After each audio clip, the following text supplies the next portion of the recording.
penetrator, bahkan sebagai eksekutor sekaligus.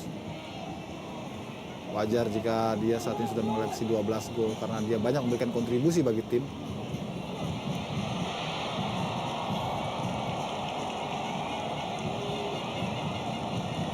Narik salah satu di antara Abdurrahman atau juga Lee Dong-won. Dua pemain ini sebenarnya tampil cukup baik, tapi memang Lee Dong-won terlihat sedikit kelelahan setelah digempur habis-habisan oleh para pemain Persipura Jayapura di babak pertama. Dan tantangan kali ini peluang didapatkan Eric Wits-Lewis. Masih ada Ricardo Salampesi.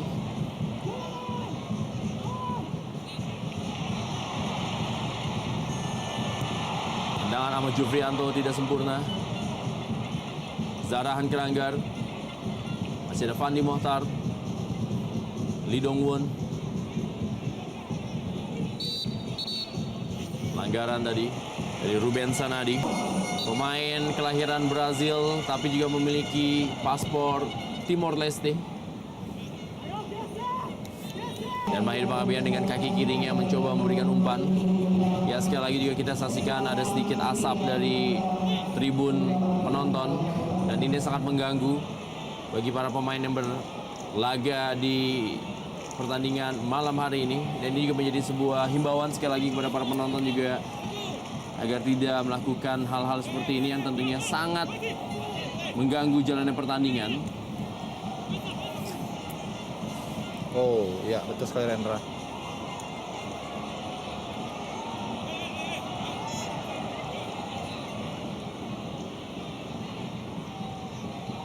Wasit bisa saja menghentikan jalannya pertandingan jika pandangan pemain terhalang oleh kabut asap.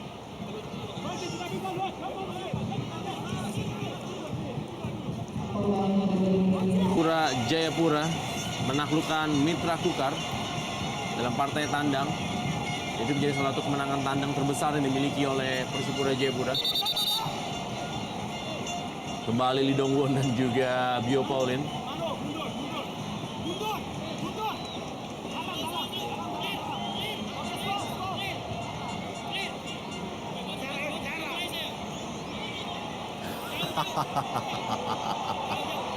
Sebuah pemandangan yang kontras, Rendra.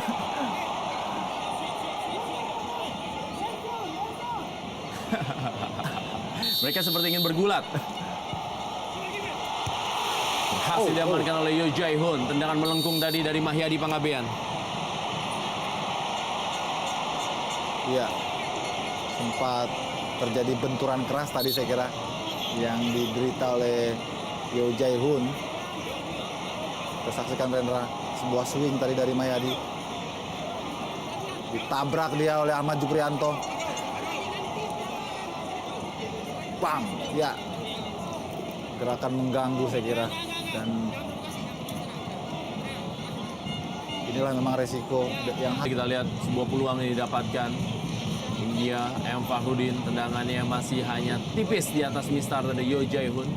Satu peluang terbaik yang dimiliki oleh Sriwijaya FC. Dan ini merupakan aksi dari Captain Team Boaz Salosa.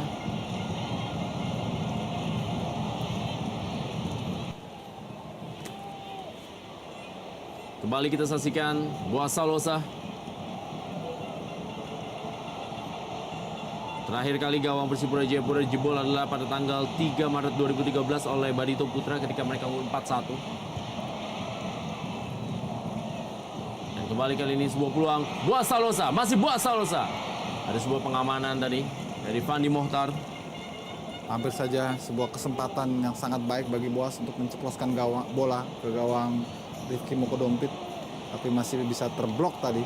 Ya, setelah laga ini Persipura Jayapura akan menjalani 2 partai sisa di paruh musim ini, masing-masing menghadapi Gresik United dan Arema Indonesia dalam partai kandang pada tanggal 24 dan 28 April 2013. April yang berat tentu saja bagi Persipura.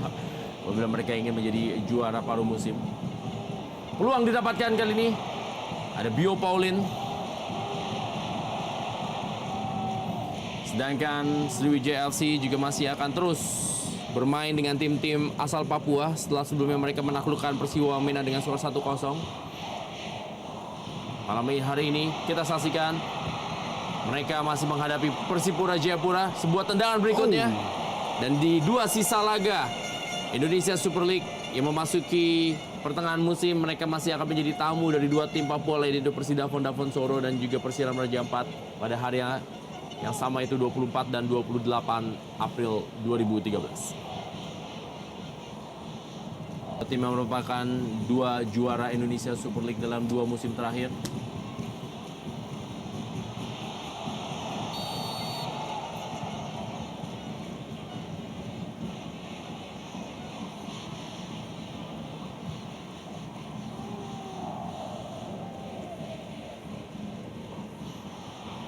Boa Salosa. Dan kita lihat, inilah dia kelas dari Boa Salosa, top skor sementara Indonesia Super League.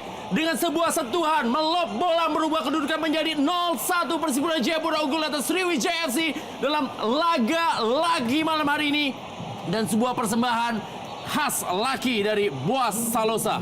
Ya, luar biasa kita lihat sebuah tendangan kejut. Boleh saya katakan demikian karena tidak disangka-sangka. Dalam situasi yang tidak biasa kita lihat dari jarak mungkin 20 meter ataupun 25 meter, Boas melengkungkan bola ke tiang jauh. Inilah tipikal Boas, mengapa Persipura terkadang disebut sebagai one man team, karena di sana ada seorang Boas yang membuat pertandingan menjadi berbeda. Luar biasa tendangan dengan kekuatan kaki terbaiknya Boas, mampu menaklukkan bahkan 3 hingga 4 pemain Sriwijaya yang coba melakukan kepungan tadi, membuat seisi stadion Gelora Bumi. Persipura Jayapura juga pernah menaklukkan Sriwijaya FC dalam pertandingan yang berlangsung di Palembang ketika itu pada tanggal 5 Mei 2010. Ketika itu Persipura Jayapura unggul 2-1 atas Sriwijaya FC. Akankah kembali kali ini mengulang kesuksesannya di tahun 2010 itu? Persipura Jayapura menaklukkan Sriwijaya FC di kandang mereka. Tersisa itu juga tidak terlepas dari kerja keras di lini tengah. Demikian juga yang diperlihatkan oleh Persipura.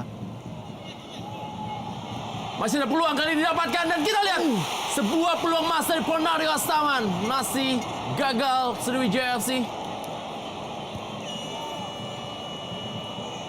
Iya, kita lihat terjadi umpan chest saya kira yang sangat baik dari Hilton Moreira. Sayang sekali tendangan setengah volley dari Ponario masih membentur Mistar.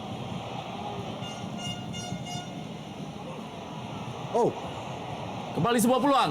Lagi-lagi Boa Salosa gagal kali ini. Sedangkan tim Sriwijaya FC juga 6 pertandingan terakhir mereka tidak terkalahkan.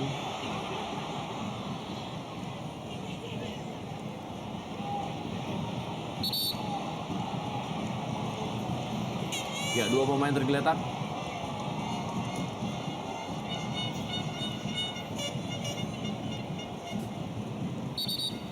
Sedikit melihat apa yang dilakukan oleh wasit Dodi Setia Permana. Kepemimpinannya cukup Saya kira menjanjikan. Lumayan baik Rendra ya. Lumayan baik dalam arti tidak banyak kejadian. Memang ke dalam kali ini. Ya, sebuah foul dari Ricardo Salampesi. Dan mungkin foul yang disengaja agar memperlambat waktu. Kita lihat sudah mendekati menit ke-5 dalam masa additional time. Tersisa beberapa detik lagi, kesempatan bagi Sriwijaya FC untuk bisa menyamakan kedudukan dan mencetak gol ke-5 ke gawang Persipura Jayapura dan juga menahan rekor tidak terkalahkan di kandang bagi Sriwijaya FC dan juga dalam 7 pertandingan terakhir. Kembali kita saksikan, baru kita mengatakan hal seperti itu, dan Nelson Alom, pemain baru yang diturunkan oleh Jackson F. Tiago dalam laga krusial ini, laga laki malam hari ini, ternyata memberikan sebuah impresi yang menarik kepada Jackson F. Tiago dengan mencetak gol perdananya malam hari ini. Luar biasa, sebuah talenta muda kembali ditemukan oleh Persipura. Kita lihat tendangan yang sangat keras, berbau spekulasi tapi langsung mengarah tepat dan tidak mampu dijangkau oleh Rifki Mokodompit. Tendangan-tendangan seperti ini memang sulit untuk bisa diduga oleh penjaga gawang, apalagi dari jarak yang sangat jauh. Tentu seorang kiper tidak berpikir bola akan disuting langsung. Inilah kehebatan individu-individu dari Persipura. Walaupun mereka punya keunggulan dari kolektivitas, tapi mereka punya individu-individu yang bisa mengubah hasil. Tidak terkalahkan dalam 15 kali pertandingan dan juga mematahkan rekor tak terkalahkan di kandang bagi Sriwijaya FC dan tidak terkalahkan dalam